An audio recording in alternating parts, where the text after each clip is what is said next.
a los peligros fitosanitarios y al impacto que tiene los patógenos en la productividad de la agricultura. Yo quisiera presentar a Felipe, yo creo gran amigo de todos nosotros, como un ingeniero agrónomo y biólogo, con un doctorado en fitopatología de la Universidad de Carolina del Norte, ministro de Agricultura en el gobierno anterior, docente e investigador de la Universidad de Costa Rica, actualmente decano de la Facultad de Ciencias Agroalimentarias, y con áreas de investigación en epidemiología, manejo de enfermedades en campo, y ha sido profesor de fitopatología, agroecología, manejo de enfermedades, y yo creo que ha sido profesor de la mayoría de los que estamos aquí. Así que adelante, Felipe, y muchas gracias por tu disponibilidad.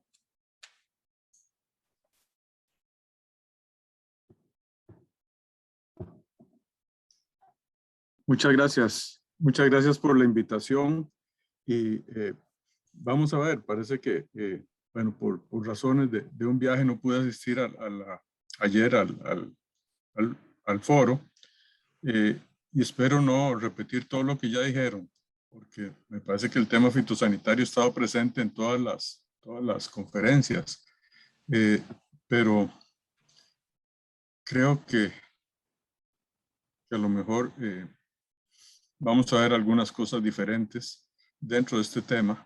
Vamos a hablar de los peligros, de los impactos productivos y también las bases para el manejo, haciendo una visita al tema de la epidemiología de enfermedades de plantas y cómo esto se aplica al manejo de problemas fitosanitarios en semillas asexuales. Y vamos a hablar de un problema particular.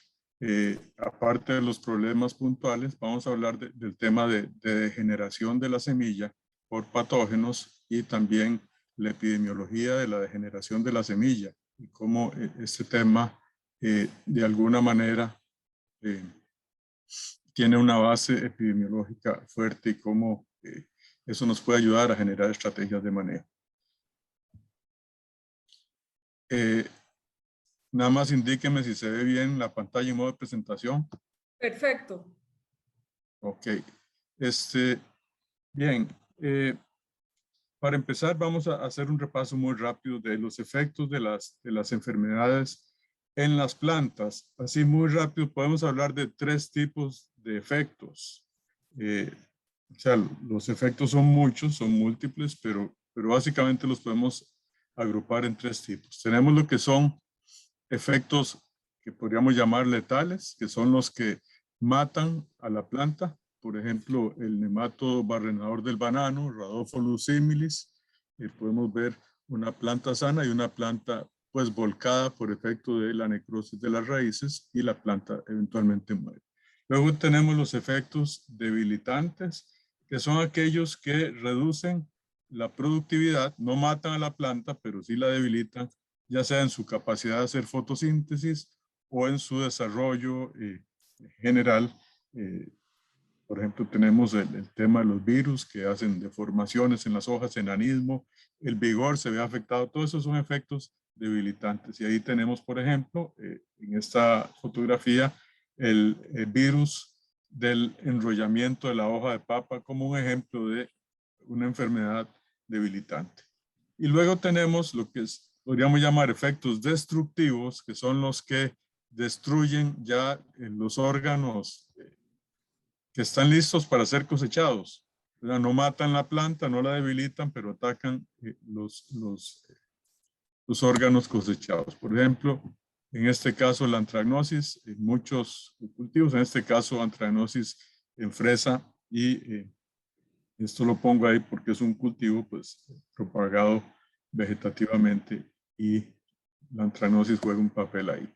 Y por supuesto, estos efectos nos resultan en menos plantas por área, los efectos letales, los efectos debilitantes en menos producción por planta y los efectos destructivos en menos unidades vendibles. Entonces todo eso se junta para generar un menor ingreso para los agricultores, lo cual al final les resta competitividad al país y también genera problemas por un mayor uso de plaguicidas para enfrentar estos problemas. Entonces hay problemas de competitividad y en el tema de sostenibilidad.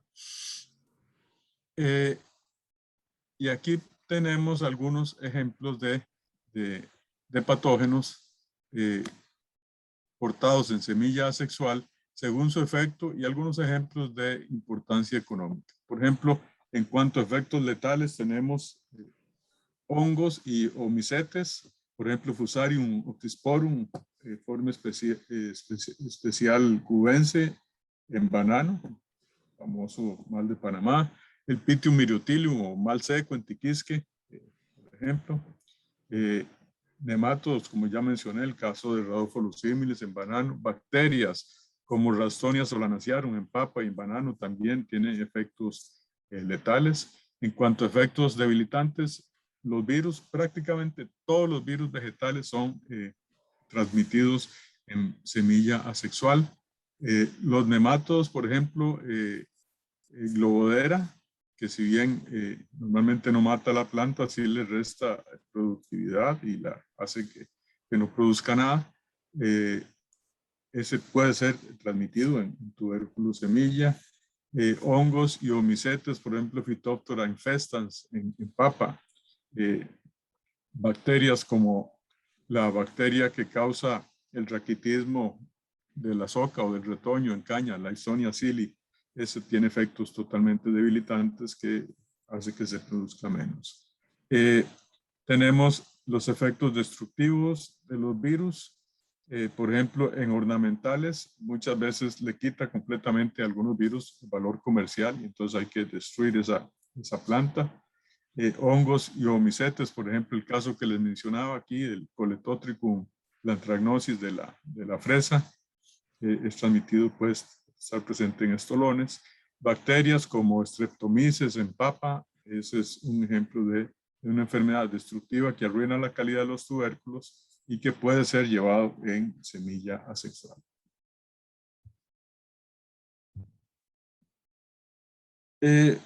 A ver qué tipo de patógenos según el órgano de propagación asexual. Y esto en realidad no es algo que estoy tomando de literatura, sino más bien de un poco una evaluación, quizá por mi experiencia, por lo que he visto, lo que he leído, pero digamos no es una clasificación muy formal. Es más o menos mi opinión, digamos, en este tema, así que no lo tomen así como la santa palabra. Pero, por ejemplo, bueno, vemos que los virus, ya lo dijimos, que se transmiten en cualquier tipo de material vegetativo. Entonces, por eso le estoy poniendo las 3X.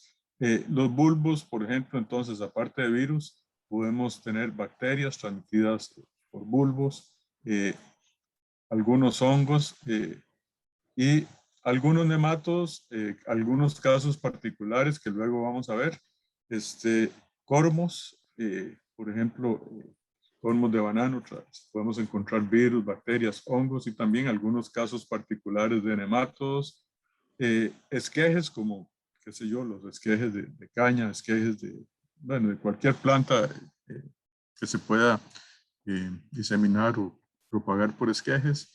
Nuevamente virus, algunas bacterias, sobre todo aquellas bacterias limitadas a los conductos vasculares. Algunos hongos podemos verlos en esquejes, no muchos, pero sí los hay. Y algunos nematodos, sobre todo nematodos de la parte aérea, podrían estar en esquejes, pero es algo raro. Hijos, por ejemplo, hijos o brotes laterales, como los que se usan para la siembra de piña. Obviamente virus, algunas bacterias pueden ir ahí, unos pocos hongos y por lo menos de mi memoria no me acordé de ningún caso de nematodos transmitidos en hijos.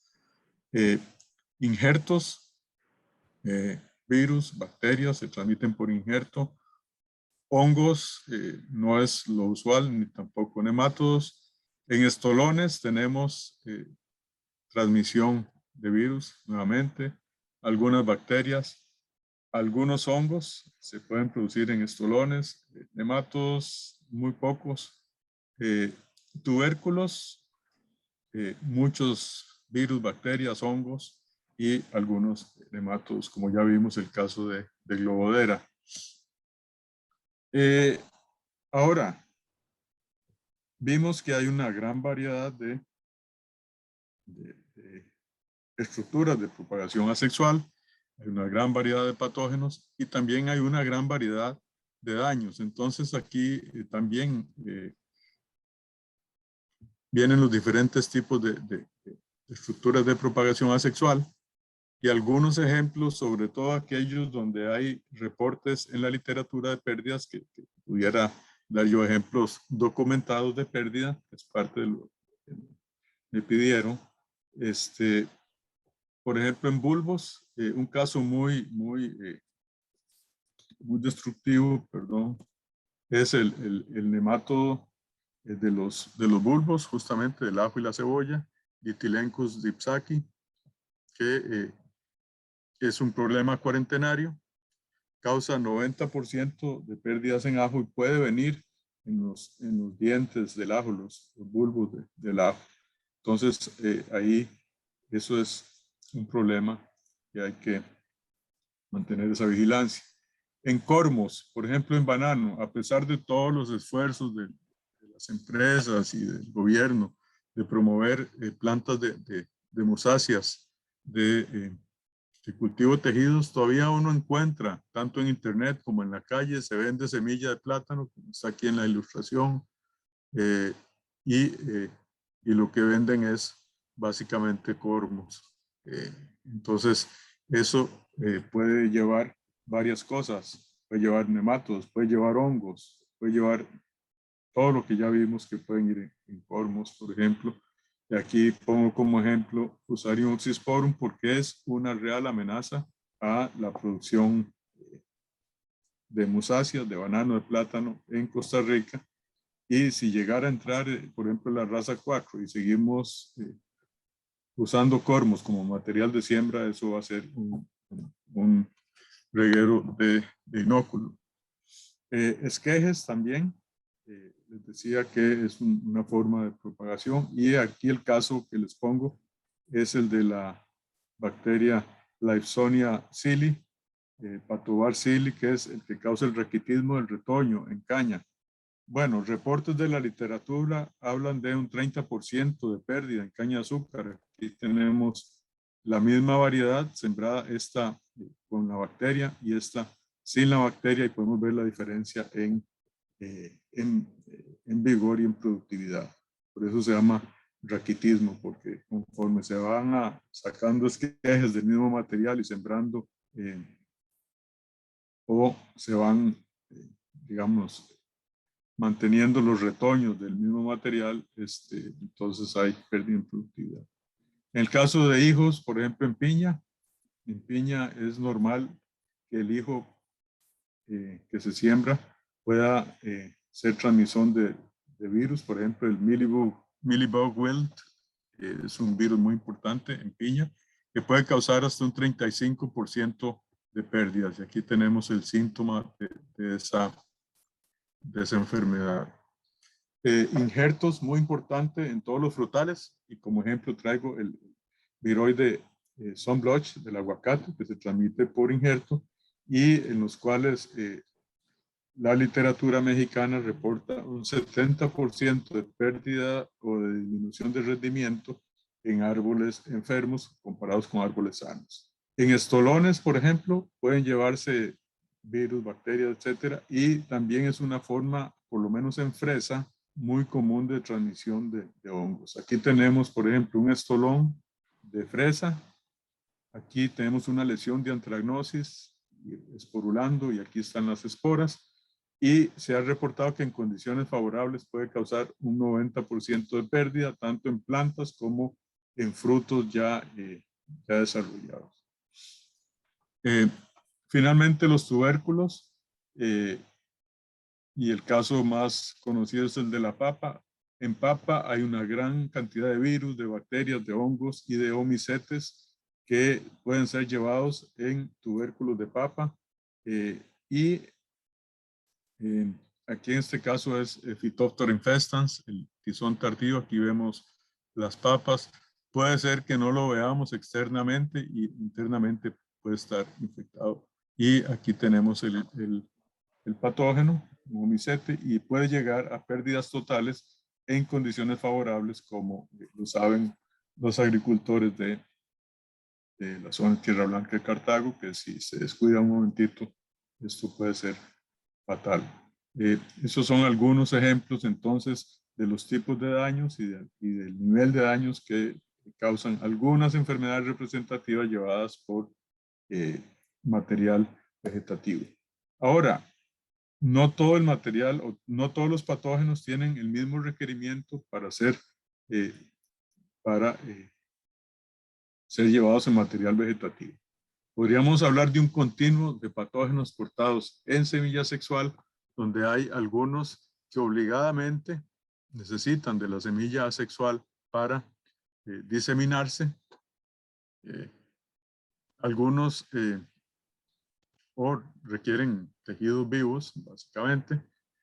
Algunos que son facultativos, que pueden transmitirse en la semilla asexual, pero pueden sobrevivir en otras formas, en el suelo o en otras plantas. Y hay lo que llamaríamos oportunistas, que más bien sobreviven principalmente en otras cosas, pero pueden oportunistamente infectar tubérculos y ser diseminados por los tubérculos. Entonces, entre los obligados tenemos principalmente los virus, diferentes virus, virus Y, virus X, el enrollamiento de la hoja, el virus MOP-TOP, los fitoplasmas, son bacterias básicamente sin pared celular, pueden ser llevados también. Esto es el caso de la papa, pero en otros cultivos posiblemente ocurra lo mismo. Los virus, los fitoplasmas y también muchos viroides. En el caso de los facultativos tenemos el caso de la bacteria Ralstonia solanacearum, que puede sobrevivir en el suelo, en hospedantes alternativos, pero también viene frecuentemente en tubérculos en papa. Igual Rhizoctonia solani, que es un habitante normal del suelo, que puede sobrevivir en el suelo por mucho tiempo o en hospedantes alternativos, pero también puede venir en tubérculos. Globodera, como ya mencionamos, la forma como entra Globodera a un campo puede ser por dos formas. Porque alguien traiga suelo contaminado de otro lado, ya sea en zapatos o en maquinaria, o por tubérculos. El problema es que una vez que ingresa ya se establece de otras formas, ¿verdad? Igual Streptomyces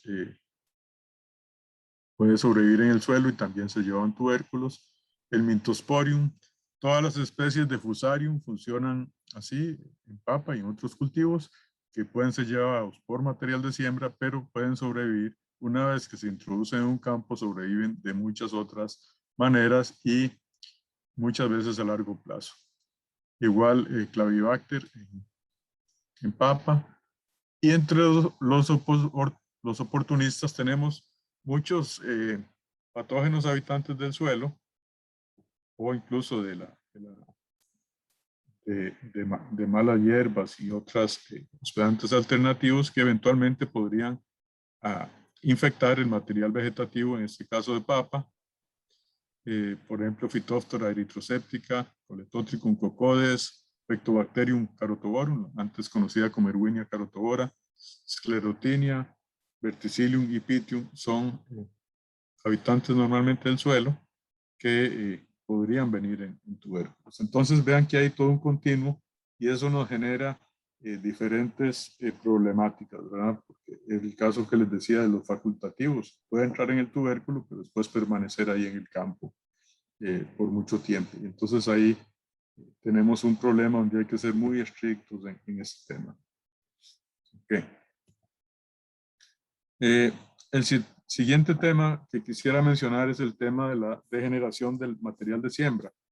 ¿Qué es la degeneración del material de siembra? Es la reducción de rendimiento o calidad causada por la acumulación de patógenos o plagas en material de siembra debido a ciclos sucesivos de propagación vegetativa.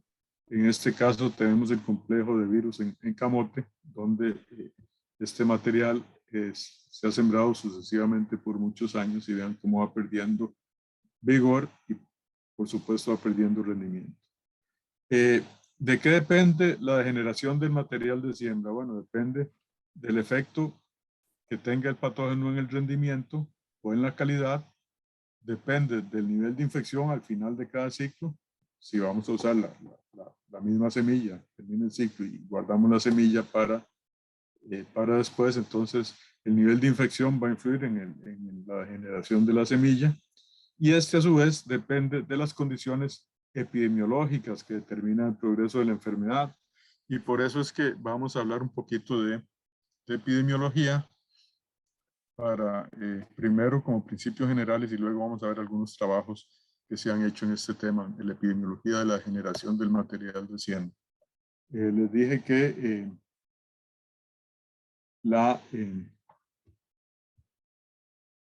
el progreso de la enfermedad determina la cantidad de enfermedad que se alcance en un momento dado. Es decir, el progreso de la enfermedad, la rapidez con que progresa depende y va a influir sobre el nivel de enfermedad que se alcanza. Y ahora vamos a ver un poco más en detalle. Por lo tanto, de esta variable depende el impacto de una enfermedad y las pérdidas que causa. Y también conociendo los factores que determinan el progreso de la enfermedad, se pueden tomar acciones de manejo racional.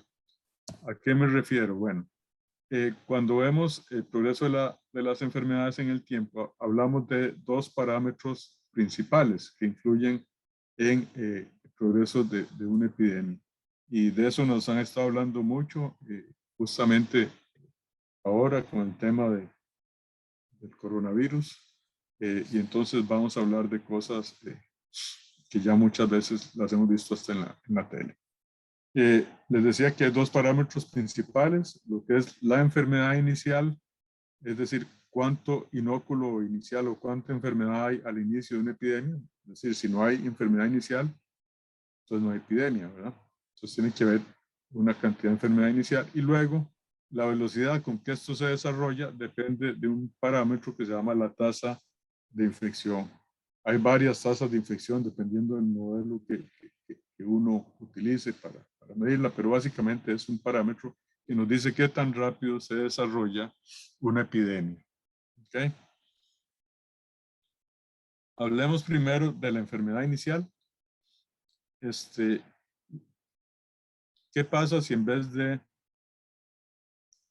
este nivel tuviéramos este nivel? Bueno, entonces la curva se va a desarrollar no como esta, sino como esta. Y entonces vean que si, digamos, nuestro umbral de daño fuera 20%, nosotros llegaríamos a ese umbral en este tiempo, ¿verdad? Mientras que si la enfermedad inicial es esta, entonces llegaríamos mucho más rápido a ese parámetro. Entonces, la enfermedad inicial es muy importante en el desarrollo del progreso de la enfermedad. Y bueno, ¿cuáles son los factores que influyen en la enfermedad inicial? Obviamente el ambiente. El ambiente pues, va a influir en todos los parámetros epidemiológicos y lo que llamaríamos el inóculo primario, ¿dónde está sobreviviendo ese patógeno? Bueno, puede ser en el suelo, puede ser en residuos de cosecha, puede ser en otros hospedantes y lo que nos interesa ahora para esta charla es que puede venir en el material de siembra. Podemos tener un terreno libre del patógeno e introducirlo en el material de siembra. Okay. Luego tenemos la tasa de infección y ustedes me preguntarán, bueno, si estamos hablando del material de siembra, lo que nos interesa es el parámetro enfermedad inicial. Sin embargo, no necesariamente. La tasa de infección tiene que ver con justamente el mantenimiento de esa sanidad a lo largo del tiempo. Entonces, desde el punto de vista del manejo de la tasa de infección, lo que tenemos que hacer son aquellas medidas, como dicen ahora en la tele, para aplanar la curva, ¿verdad? Entonces, en vez de tener esa curva como está ahí, lo que queremos es esta curva para justamente, o más plana todavía, para trazar lo más que podamos el progreso de la enfermedad y entonces para que ese material de siembra podamos mantenerlo siendo útil por más tiempo y que no haya esa degeneración del material. Ok, con esas bases, bueno, primero veamos qué influye en la tasa de infección. Bueno, la multiplicación del inóculo, y ese tiene que ver con la resistencia de la variedad, con el ambiente, en el caso de virus, con la presencia de vectores y otra serie de cosas que podríamos, de hecho, nosotros manejar en un cultivo. Ahora, yo quisiera detenerme un poco en este par de investigaciones porque nos dan todo un marco para una estrategia de manejo integrado de la salud de las semillas en cultivos propagados vegetativamente. Este es un trabajo, digamos, complejo, pero vamos a tratar de hablar de los temas principales. Y a raíz de ese trabajo, vean que aquí está don Jorge Andrade Piedra, que él es fitopatólogo del CIP, del Centro Internacional de la Papa. Y Jorge, a partir de eso, bueno, participó en la investigación, pero también generó esta otra publicación que se presentó en el PCSMCA en Honduras en el 2019, donde toma esos conceptos aplicados al manejo integrado de la degeneración de la semilla de papa, utilizando el trabajo que se hizo anteriormente, que fue básicamente una simulación epidemiológica. Y ellos lo que primero que hicieron fue determinar, bueno, cuáles son los factores que influyen en o intervienen en la degeneración de la semilla vegetativa. Y lo que hicieron fue agarrar cada uno de estos factores y cuantificarlos, ponerles una cuantificación normalmente de 0 a 1, donde 1 era lo máximo y 0 lo mínimo, ¿verdad? Y empezar a simular en la computadora con diferentes variables. Entonces ellos tomaron entre las variables que incluyeron el modelo de simulación, la proporción inicial de semilla sana, el inóculo externo, si estaba entrando inóculo de afuera o solo venía el material de siembra, la tasa de transmisión por ciclo de cultivo, lo que les hablaba de la tasa de infección, que tiene que ver con efectos ambientales, con resistencia genética, con vectores, la eficacia de la eliminación de plantas enfermas, porque una de las estrategias de manejo era la eliminación de plantas enfermas. Y aquí yo quisiera hacer una advertencia, eso ya no es parte del modelo, sino más bien una advertencia que yo les hago con respecto a la eficacia de la eliminación de plantas enfermas. Y es que hay que tomar muy en cuenta lo que es el periodo de incubación de la enfermedad, que es el tiempo entre la infección y la aparición de síntomas. ¿Y por qué? Veamos nuevamente esta epidemia, donde tenemos el progreso de la enfermedad en el tiempo, la misma epidemia, digamos, teórica de la que hemos venido hablando. Y entonces tenemos esa curva de progreso de la enfermedad. Pero fíjense que hay un periodo entre la infección y lo que vemos de síntomas. Entonces esta curva es la curva de tejido visiblemente enfermo, ¿ok? Lo que vamos viendo. O lo que llamaríamos tejido sintomático, ¿ok? Y es lo que utilizaríamos para la eliminación de plantas enfermas, ¿verdad? Entonces, digamos que tenemos un 20% de tejido sintomático, pero fíjense que tenemos aquí un periodo de incubación de esa longitud, señalado por ahí por esta flecha, y entonces, unos días antes de que el tejido se volviera sintomático, ya estaba infectado, un periodo de incubación antes. Entonces, podemos poner una curva paralela, ¿verdad? Que es la curva de tejido infectado. ¿Ok? Entonces, vean que cuando tenemos un 20% de tejido sintomático, en realidad lo que tenemos es un poquito más de un 70% de tejido infectado. O sea que eliminamos plantas enfermas, pero la gran mayoría, en este caso particular, se van a ir quedando en el campo porque no las vamos a ver como plantas enfermas que estamos eliminando. Sin embargo, bueno, en algunas ocasiones puede funcionar esto de la eliminación de plantas enfermas y vamos a ver un poco sobre esto.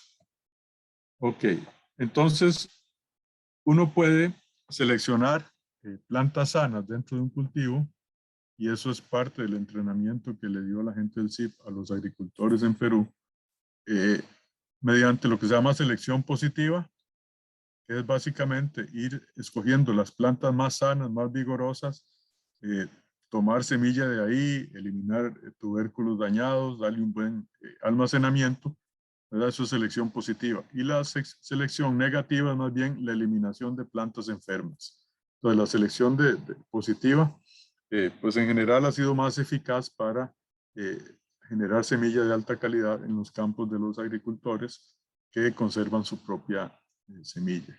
Es todo un proceso, un protocolo muy estricto que, pues que ellos han ido aprendiendo. Luego tenemos la tasa de producción de semillas en las plantas enfermas en comparación con las plantas sanas. Si las plantas enfermas, por decir un caso extremo, no producen semilla, entonces no hay problema. Pero si producen mucha semilla y esa la vamos a usar para generaciones sucesivas, entonces ahí sí hay un problema. Luego, ellos consideraron la tasa de reversión, es decir, la producción de semillas sanas por plantas enfermas. En algunos casos se puede dar eso y ellos lo consideraron. Luego, otro factor que consideraron en la simulación fue la proporción de semillas certificadas sana que los agricultores compraban, ¿verdad? Y que incluían en su programa. Y por último, la declinación en el rendimiento al final de cada ciclo de cultivo por efecto de la enfermedad. Entonces ellos corrieron un modelo de simulación en la computadora considerando toda la relación entre estos parámetros. Y aquí está el modelo de una forma ilustrativa donde podemos ver los factores que tomaron en cuenta. Como ya lo mencionamos, la resistencia genética, el clima, el manejo de vectores, lo que es la eliminación de plantas enfermas, bueno, y la semilla de inicio, ¿verdad? Semilla certificada. Luego, la posibilidad de que plantas enfermas tuvieran reversión y no produjeran semilla infectada. La tasa de producción de semilla, propiamente lo que es la formación de la semilla y lo que les mencionaba de la selección negativa o positiva. Y luego y eso tuvo un impacto en la incidencia de semilla infectada y en el rendimiento. Entonces, que esta era la variable, una de las variables finales del modelo era el rendimiento del cultivo al cabo de diferentes ciclos. Creo que lo corrieron por lo menos por 10 ciclos de cultivo en un simulador, ¿verdad? Esto no es un experimento de campo. Y luego entonces se iban viendo diferentes escenarios. Por ejemplo, ¿qué pasa si usaban solo semilla certificada? ¿Qué pasa si usaban semilla certificada más semilla que los agricultores hubieran seleccionado, ya sea por la selección al azar o por selección positiva o selección negativa? Ellos simularon qué pasa si uno hacía manejo de vectores o manejo de la enfermedad en cada ciclo, etcétera. Entonces todo eso se evalúa en el modelo y les voy a presentar algunos resultados.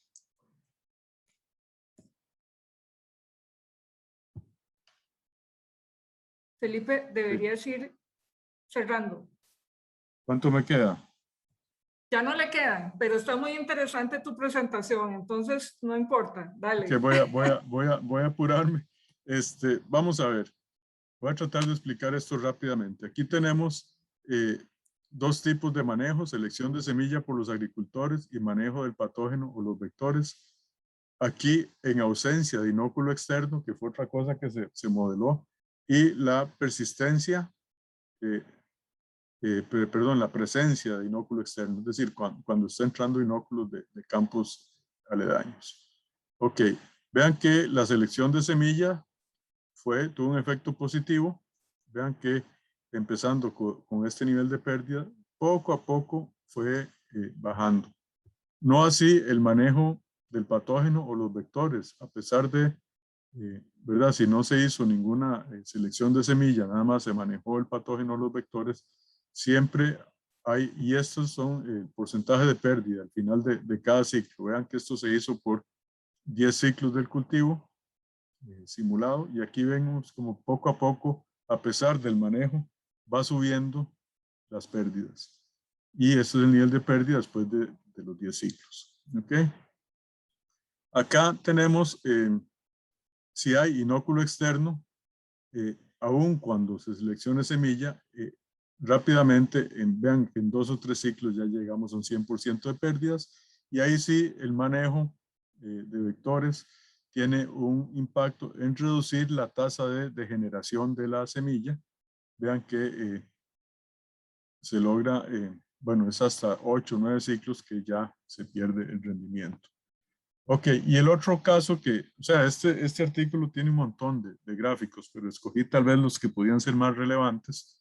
Es el tema de qué pasa si tenemos un alto nivel de infección o un bajo nivel de infección. Bajo nivel de infección si empezamos con semilla certificada, y un alto nivel de infección si empezamos con semilla no certificada o no sana, ¿verdad? Y aquí, cuando tenemos un nivel bajo de infección inicial, la selección de semilla sana por parte de los agricultores hace que el incremento en el porcentaje de pérdida sea lento, mientras que si tenemos un alto nivel de infección inicial, por más que el agricultor seleccione semillas, siempre vean la diferencia en esta curva versus esta curva. El porcentaje de pérdida es mucho mayor.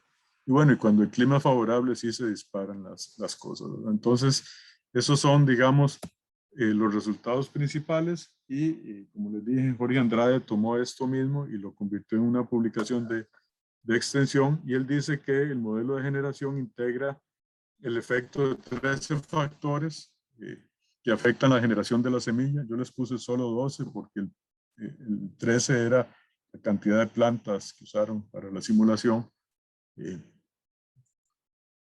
Entonces, la resistencia genética, el manejo de la semilla en finca pueden funcionar también como la semilla certificada, en tanto que se les aplique eficientemente.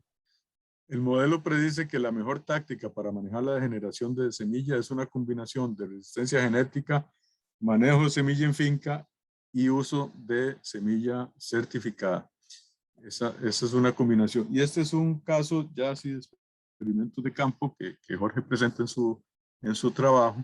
Es una evidencia desde Kenia. Aquí tenemos el rendimiento con semilla certificada y aquí con semilla seleccionada al azar. Vean la diferencia en rendimiento de usar semilla certificada o seleccionar la semilla al azar del propio cultivo.